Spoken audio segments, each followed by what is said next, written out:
성부와 성자와 성령의 이름으로 말씀을 전합니다.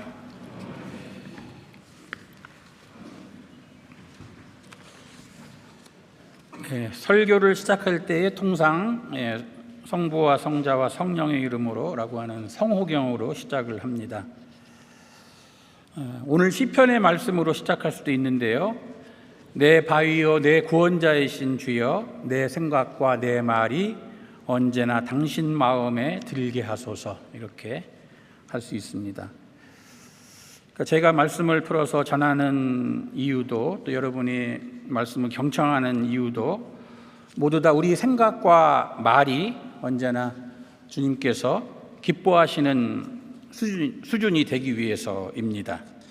그러니까 우리의 생각, 우리의 말 자체가 아니고 하느님께서 우리에게 전하시는 말을 통해서 우리가 하느님의 생각과 뜻에 일치되고자 하는 거죠. 우리가 어릴 때나 신앙이 초보자일 때에는 이제 우리 뜻에 하느님의 뜻이 맞춰지면 좋겠다, 내 뜻이 이루어지는 일을 하느님이 도와주시면 좋겠다, 이렇게 생각을 하고요. 우리가 이제 나이가 들고 신앙이 오래되면 이제는 하느님의 뜻에 내 뜻을 맞추어야 되겠다 하는 생각으로 이제 깊어지게 되죠. 오늘 전례독서의 1독서는 이제 하느님의 백성에게 주어지는 계명, 10계명을 받는 말씀입니다. 10계명은 다 기억하시죠?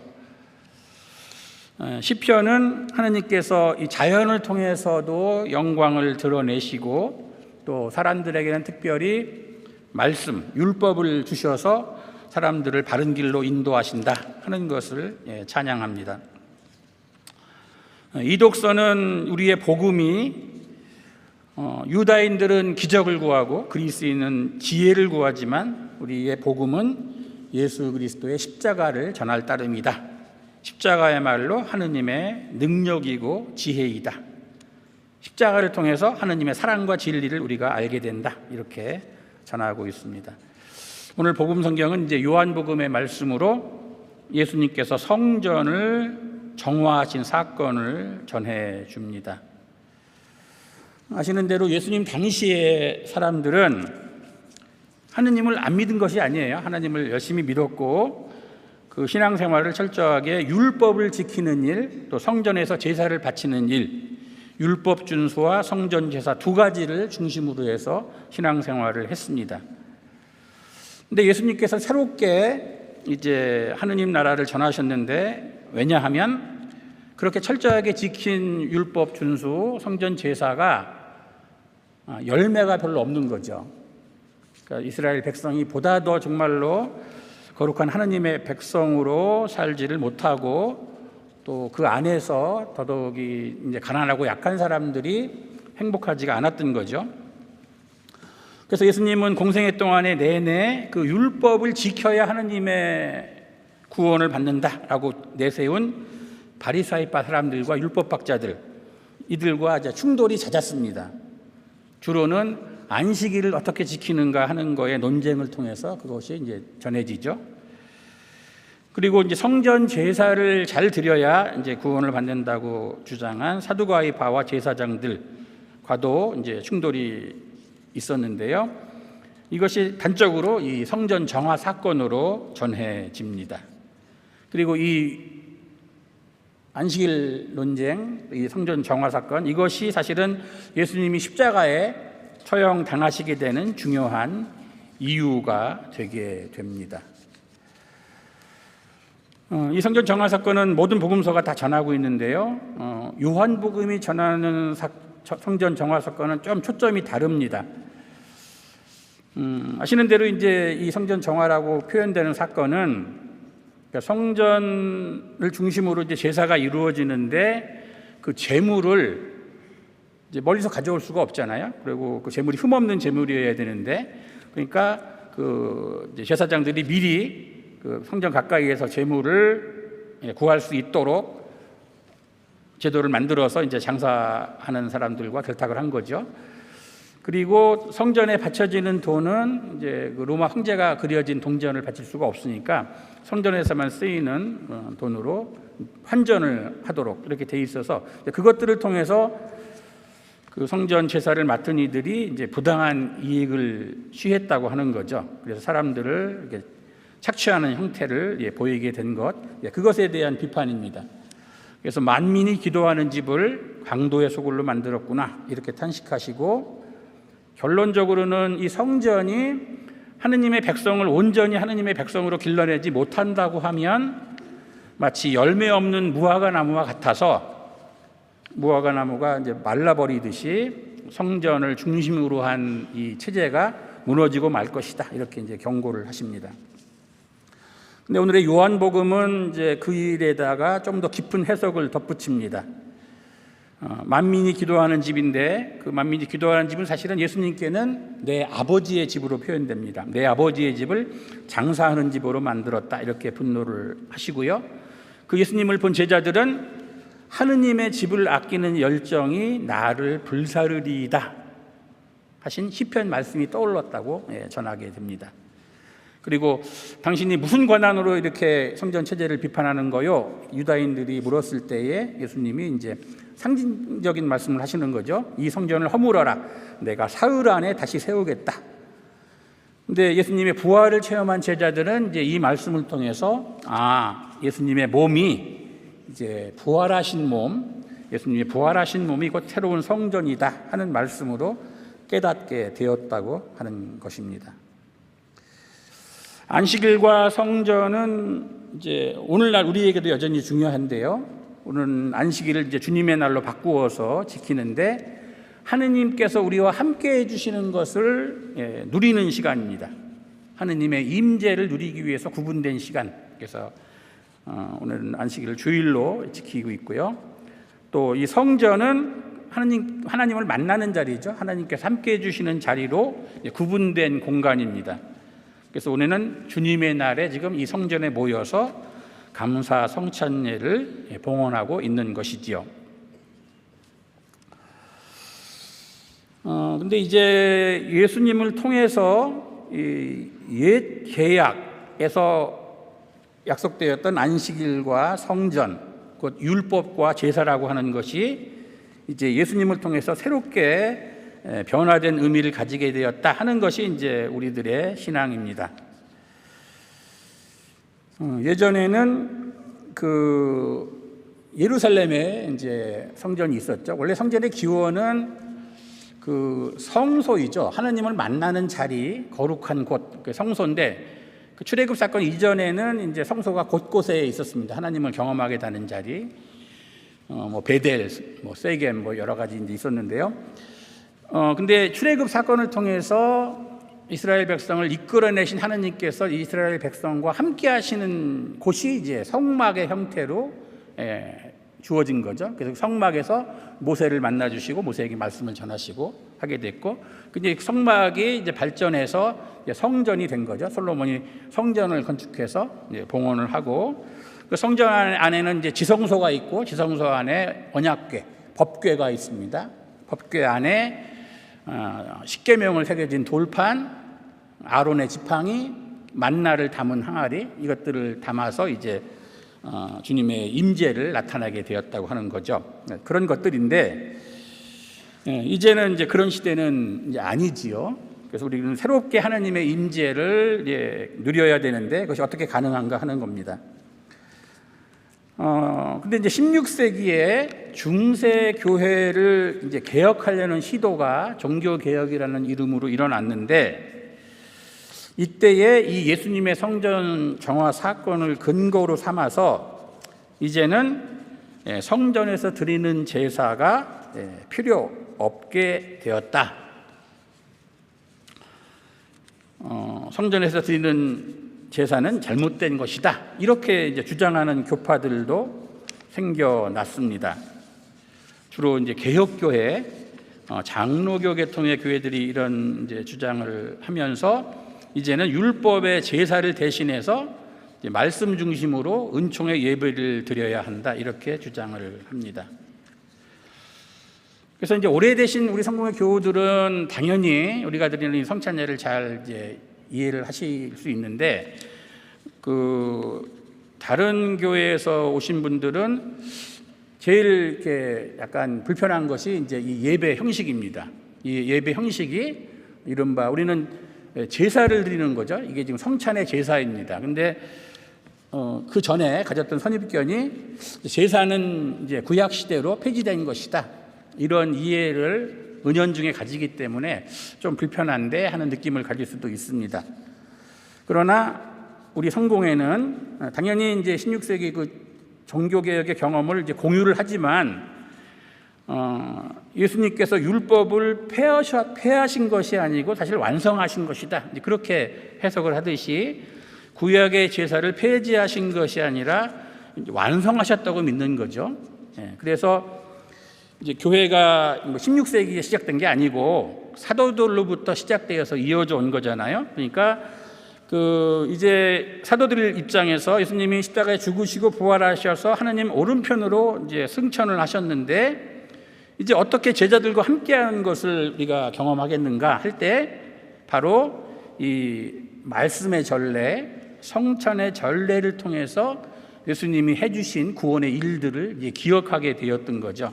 그래서 그 옛 계약을 대신해서, 옛 계약의 제사를 대신해서 이제 새 계약의 제사를 드리게 된 것이다, 이렇게 이해를 하게 되는 겁니다. 그러니까 그 제사를 완전히 없앤 것이 아니고 옛 계약의 제사를 대신해서 이제 예수님을 기억하는 새로운 제사를 드리게 된 거죠.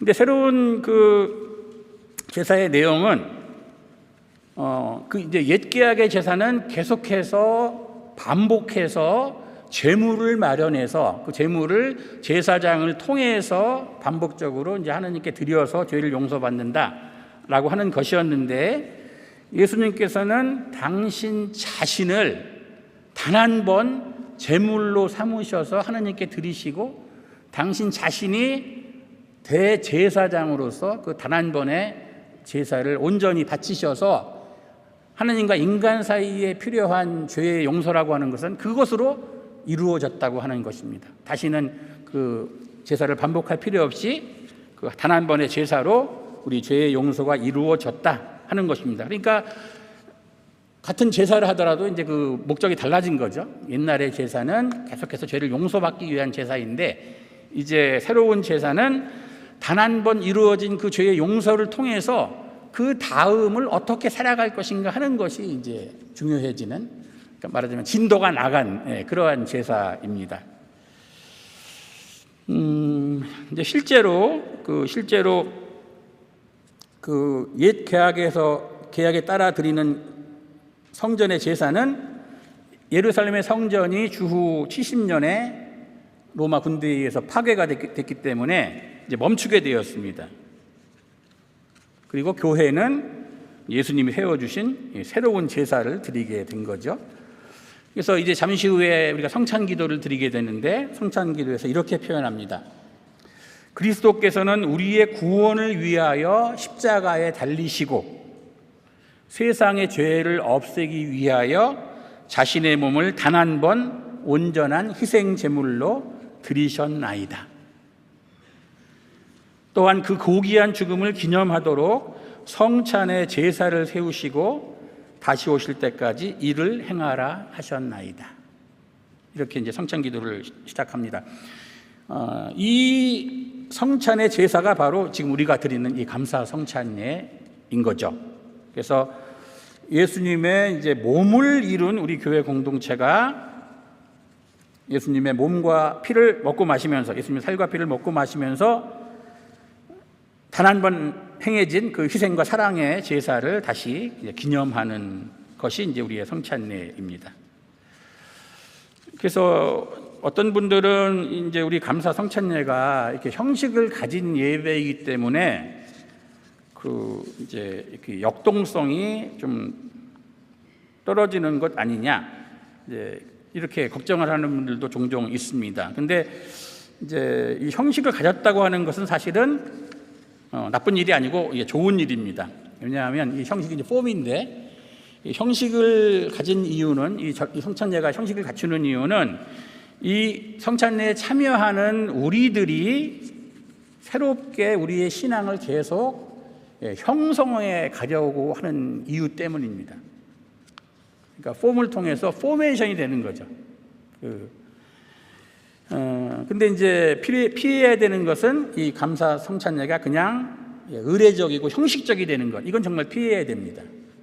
그러니까 형식을 갖췄다는 것과 형식적이 된다는 것은 전혀 다른 차원의 이야기입니다. 그래서 이제 이 성전은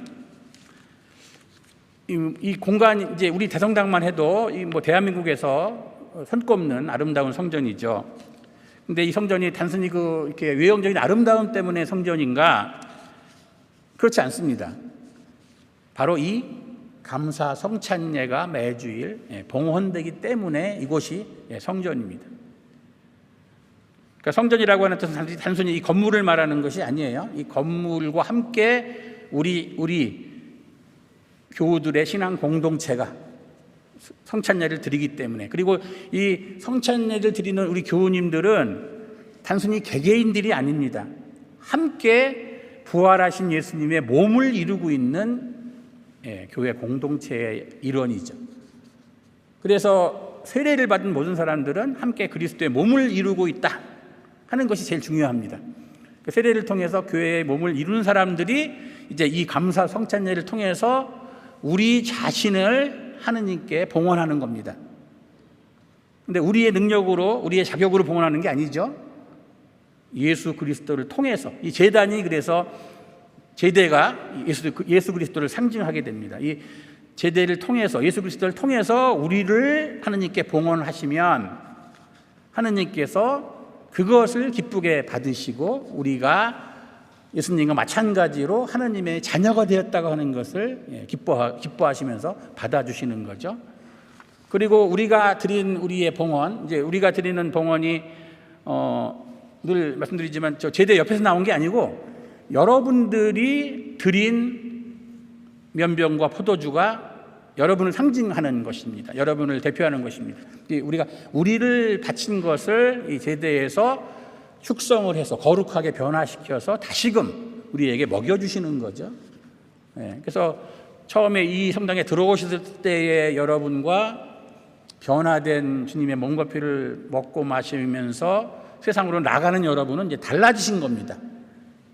이 성찬례 시작과 끝에 그 사이에 여러분은 거룩하게 변화되신 거죠. 그것이 거룩한 변화의 내용입니다. 중세시대 때는 근데 이제 이 거룩한 변화를 그냥 제대 위에서 어떻게 해서 이 면병과 포도주가 주님의 몸과 피로 변화되는가, 그 변화되는 사건에만, 그 제대 위에 그 사건에만 집중을 했는데, 이제 종교개혁 이후로는 그 제대의 변화는 제대의 변화에서 그치는 게 아니고 그것이 우리에게 먹여지고 다시 마셔지게 됨으로 해서 우리 자신들이 변화된다고 하는 것까지가 거룩한 변화의 내용이 된다 하는 것을 깨닫게 된 거죠. 그런 점에서 이제 우리가 오늘 말씀대로 주님께서 이제 살아있는 성전이 되시고 주님의 몸과 피를 먹고 마시는 우리도 살아있는 성전이 되는 거죠. 그때 그냥 우리 개개인을 말하는 게 아닙니다. 교회를 이루고 있는 우리 각자를 말하는 거죠. 그래서 우리 모두는 같은 성령을 받았다. 한 잔과 빵과 한 잔을 먹고 마시면서 같은 성령을 통해서 주님의 한 몸이 되었다고 하는 게 우리가 고백하는 이제 구원의 내용이 됩니다. 나가서 주님의 복음을 전합시다. 이럴 때 그냥 가시는 게 아니에요. 우리 모두가 다 성령을 가득히 받은 사람으로 주님의 몸을 이룬 사람들로 이제 세상에 돌아가게 됩니다. 세상에서 우리가 있는 곳마다 하나님이 그곳에 함께 하신다는 것을 어떻게 알게 되겠는가? 우리를 통해서 알게 되는 거죠. 우리가 하나님의 임재, 하나님의 현존, 하나님이 지금 여기에 우리와 함께 하신다는 것을 그곳에서 드러내야 되는 사람들로 세상에 이제 파송을 받는 것입니다. 그것이 우리들의 이제 사명이 되는 거죠. 그러니까 세상으로부터 이렇게 교회로 모여오는 것은 하나님의 부르심을 따라서 모였다. 소명이라고 표현하고, 여기서 주님의 몸과 피를 함께 먹고 마셔서 성령을 가득히 받은 사람으로 세상에 나가는 것을 이제 사명이라고 표현합니다. 세상에 나가서 하나님의 사람으로 살게 되는 일이 우리 신앙생활의 내용이 되죠. 그것이 참된 구원이고 참된 기쁨입니다. 오늘 본기도가 짧지만 정말 오늘 모든 전례 독서, 지금 제가 드리는 말씀 포함해서 우리가 살아있는 성전이라고 하는 것을 너무도 잘 표현하고 있습니다. 하나님을 살아계신 하나님이라고 이제 부르죠. 살아계신 하나님, 성령으로 우리 마음속에 주님의 계명을 새겨주셨나이다. 그러니까 옛 계약은 상징적으로 돌판에 새겨진 계명입니다. 돌판에 새겨진 계명, 우리 밖에 있는 계명이에요. 그러나 이제 새로운 계약은 우리 마음에 새겨진 계명입니다. 차이가 있죠. 그래서 이제 우리가 기도하는 것은 이제 우리가 십자가의 능력과 지혜를 따라서 세상의 헛된 욕심이 아니고 주님께서 우리에게 맡기시는 일을 감당하는 사람으로 살아가기를 원하는 거죠. 그래서 이 세상 속에서 살아있는 하느님의 성전으로 살아가게 해달라, 이제 그렇게 기도를 드렸습니다. 이 사순절기를 저희 지내고 있는데 이게 부활의 영광을 함께하기 위해서 준비하는 기간입니다. 우리의 구원이 그냥 예수님께서 혼자 이루신 구원이라고 그러면 사실은 사순절기가 의미가 없죠. 사실은 그냥 예수님 혼자 이루신 구원을 우리가 그냥 누리면 됩니다. 근데 예수님께서 우리에게 약속하신 구원은 예수님이 하느님을 아버지로 부르시면서 누리셨던 그 깊은 친교, 사랑, 그것에 우리 모두를 초대하시는 구원이란 말이죠.